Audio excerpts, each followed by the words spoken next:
Tensions continue to run high in Sacramento, California. Today, almost 2 weeks after city police killed a young African-American man during an investigation into local vandalism. Stephon Clark was shot dead in the backyard of a family member's home. His funeral was this afternoon. Yamiche Alcindor has our report. You thought I was worth saving. Gospel music echoed and tears flowed as family and friends gathered at Stephon Clark's funeral to say a final goodbye. I always come down to bug him and be like, what do you want to be when you grow up? He told me only thing he ever wanted to be is a great dad. Delivering his eulogy alongside Clark's brother, Reverend Al Sharpton pushed back against the White House's claim that the shooting is, quote, a local matter. No, this is not a local matter. They've been killing young black men all over the country. And we are here to say that we're going to stand with Stephon Clark and the leaders of his family. It's time for us to go down and stop this madness. Stephon Clark's confrontation with police came on March 18th. Male subject that broke some car windows. He's now hiding in the backyard of this address. After reports of a man in a hoodie vandalizing cars, a police helicopter with an infrared camera spotted the 22-year-old. 2 officers, one white, one black, confronted Clark outside his grandparents' home. Their body camera footage showed them cornering Clark and shouting that he had a gun. All told, they fired 20 shots. But Clark had been holding a cell phone, not a gun. The killing quickly sparked unrest that at times has brought parts of Sacramento to a near standstill. On Tuesday, Clark's brother Savante marched into a city council meeting and jumped up on the dais in front of Mayor Darrell Steinberg. The chief of police got my brother killed. He doesn't care. He shows no emotion at all. Yesterday, Savante Clark issued an apology to the mayor. Later at the funeral, he was visibly distraught. I am. There have also been angry demonstrations preventing fans from entering Sacramento Kings basketball games. In turn, the players on Sunday wore warm-up t-shirts with slogans that said, "Accountability, we are one," and hashtag Stephon Clark. Meanwhile, Police Chief Daniel Hahn announced California's Attorney General will oversee the investigation into the shooting. Our city is at a critical point right now, and I believe this will help build faith and confidence in the investigation from our community. Sworn in last August, Hahn is Sacramento's first black police chief. He took over as the city adopted major reforms after the 2016 police killing of Joseph Mann, a mentally ill black man.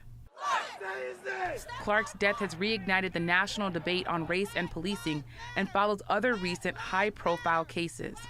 They include the deaths of Eric Garner in New York, Michael Brown in Ferguson, Missouri, Tamir Rice in Cleveland, and Samuel DuBose in Cincinnati. In each case, police were either not charged or charges were dropped. This week, the state of Louisiana also announced it will not charge 2 white officers in the shooting death of Alton Sterling. He died in a struggle outside a Baton Rouge convenience store in 2016. Back in Sacramento, there have been appeals for calm, but officials are bracing for new protests. For the PBS NewsHour, I'm Yamiche Alcindor. For more on all this, I am joined by Benjamin Crump, the attorney for Stephon Clark's family. Thanks for joining me. At Stephon Clark's funeral today, his brother seemed visibly shaken. Talk to me a little bit about this family's grief and the grief of so many families that you've represented. Well, Yamiche, it's very, very emotional, as you would imagine, having to bury a loved one, a brother, a son, a grandson, a father, who was killed in the backyard of the house that they all grew up in. It's just so emotional, especially for his grandmother, who her bedroom is less than 5 feet away from where her grandson was executed. So they're dealing with emotions and grieving in their own unique ways. And the city released video that we just showed of Stephon Clark's last moments. There are some who have watched that video and said he should have surrendered to police and followed their instructions. What do you make of people who ask those questions, and what do you see from a legal perspective when you watch that video? Well, when I watch the video, I see, number one, that Stephon Clark had no weapon, he had no gun, He was no threat to the police. He was running from the police. The police gave him no warning. They gave him no identification of who they were. And they also gave him no humanity after they executed him. I mean, they shot him 20 times. And when you think about that, they could have done so many things differently that was within their policy than to use the most lethal use of force possible, an execution. And so for those people who say, well, this happened because he ran from the police, well, what about other instances where non-minorities and non-African Americans actually murdered people in schools, actually put bombs in people's houses in Austin, Texas? The police followed them for hours, and yet they didn't shoot not one bullet, but an unarmed African American man with a cell phone is unjustifiably and unnecessarily executed by police bullets. Now, this killing has ignited kind of a new national conversation about this. White House Press Secretary Sarah Sanders was asked about this. She said Stephon Clark's shooting death was a local matter and that such incidents should be handled by local authorities. What do you think of her comments? I think they're very problematic and troubling.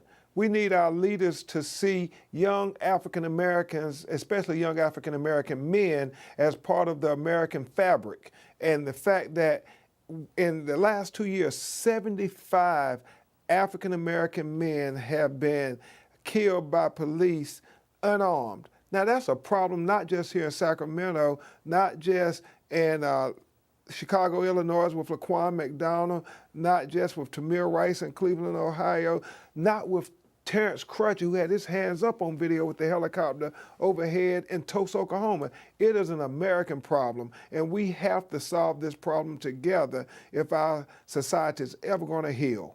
And you mentioned several different cities where incidents have happened. In Sacramento, they've released the video pretty quickly after Stephon Clark died. The mayor there has also said that he's going to look at policing practices and look at police training.